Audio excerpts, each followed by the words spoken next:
welcome to my video. Glad you all came. So today we're going to be talking about Rebellious Silence from the Woman of Allah series by Shirin Neshat. And it's ink on photograph and it's from 1994. We've also got this beauty, Bahram Fights the Karg. It's Islamic and it's Persian. It's from 1330 to 1340. It is ink and opaque watercolor, gold and silver on paper. So let's start with this first work right here. This is the Rebellious Silence.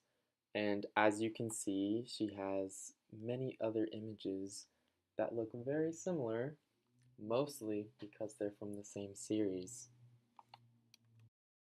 So what we have in Rebellious Silence is a heavy use of Islamic symbolism, such as calligraphy along the face of the model and the hijab she wears, and this is a common theme throughout her entire series and all of her works.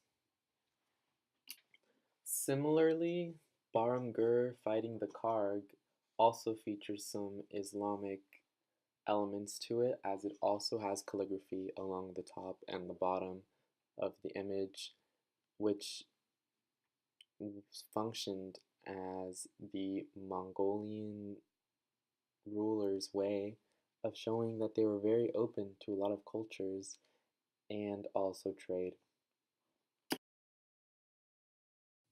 So both of these artworks functioned in a very different way. For example, Rebellious Silence served to examine the complexities of women's identities in the midst of a changing cultural landscape in the Middle East, both through the lens of a Western representation of a Muslim woman and through a more intimate subject of personal and religious conviction. While, on the other hand, Bahram Fights the Karg recounts the tale of Bahram battle with the Karg using illustration and textual description. Many scholars also believe that the new Mongol rulers in Persia wanted to link themselves to the great heroes and kings of Persia's past, a link that would enhance their authority.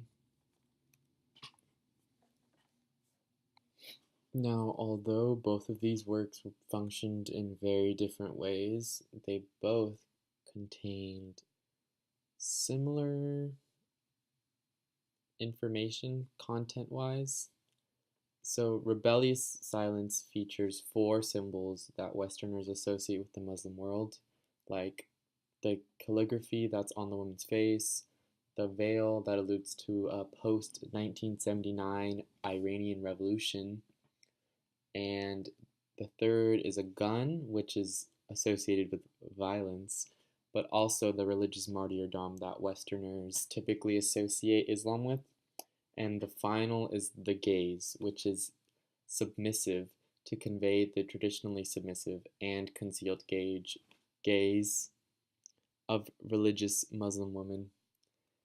Neshat incorporated these symbols in order to portray the female warrior of the Iranian Revolution. She really wanted to convey a complicated image of Middle Eastern women whose identity was constantly under attack from both the West and from their own home country. And Bahram Fights the Karg features similar Islamic information, such as the highly stylized calligraphic text at the bottom and the top of the image, and that's pretty much it. But the cross-cultural influences of this work emphasized the worldliness and acceptance of Mongol leaders. So in a way, they were both very worldly. So remember guys, both works conveyed Islamic symbolism and tradition. Both had calligraphy, which did that, but Rebellious Silence had way more things. And also, they were included for very different reasons. For example, Bahram Fights the Karg, the Islamic stuff was included in order to make their empire look good and show their worldliness, whereas Rebellious Silence was more of a social commentary and like a criticism. Both of these artworks were influenced by very different sources. For example, Barmger Fights the Karg was very different from Rebellious Silence, mostly because of the time period in which it was made, which is 1330, which is pretty old. And Rebellious Silence was made in 1994, which pretty modern. So obviously their influences are going to be completely different. So Rebellious Silence was influenced by Neshat's upbringing and her faith.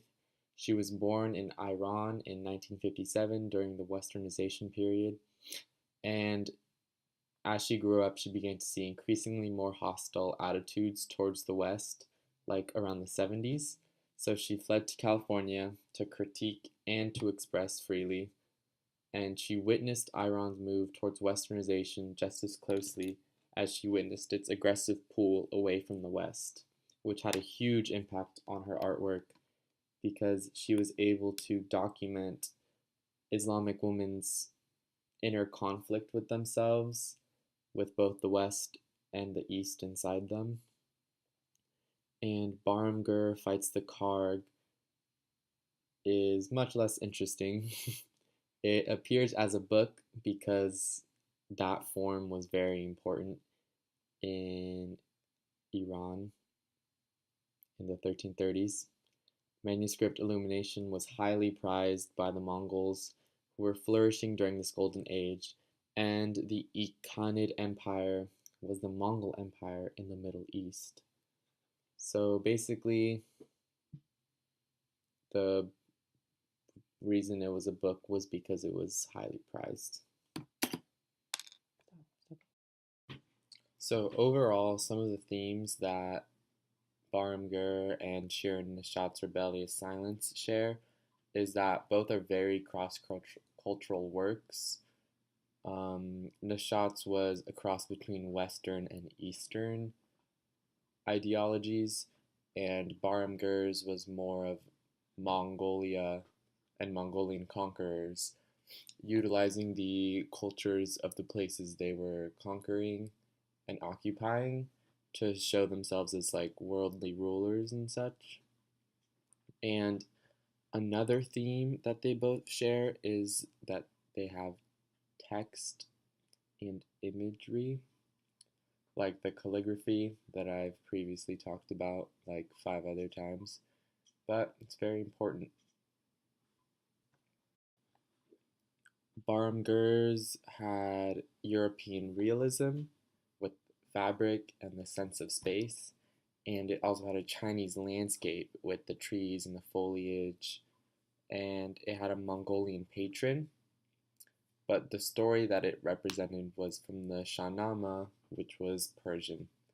So as you can see, there was a lot of different cultures going up in that John's. So thank you for watching. That's it.